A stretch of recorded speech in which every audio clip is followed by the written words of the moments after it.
What's going on? George Carl, Kyle always got something interesting to say. Made an interesting remark about who was the toughest player he had to prepare for. He said it wasn't Jordan, who he loved and worshiped, North Carolina, and then he came to have a big admiration for Kobe Bryant, amongst others.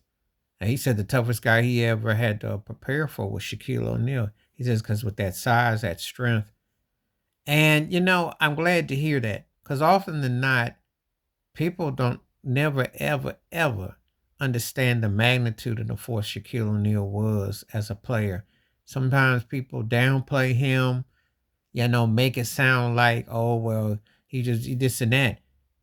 Shaq had footwork, could move without the ball. To play the triangle offense, you have to have some versatility. You had to have some wheels, had to have some handles, had to be able to rotate, flotate, and kind of be in sync with things. It wasn't just because he was a big blob body that couldn't do nothing. So, I always take exception to when people try to downplay his duration and what he endured and what he was and the pounding he took.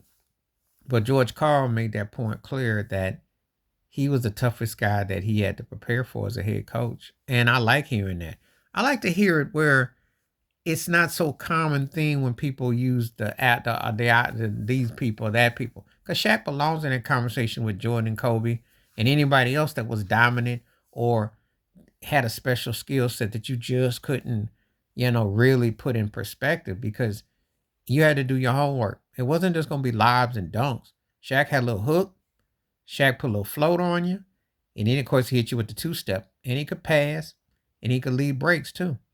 And it's important that when you hear that being emphasized, that, you know, so George Carl gave him a shout out on that.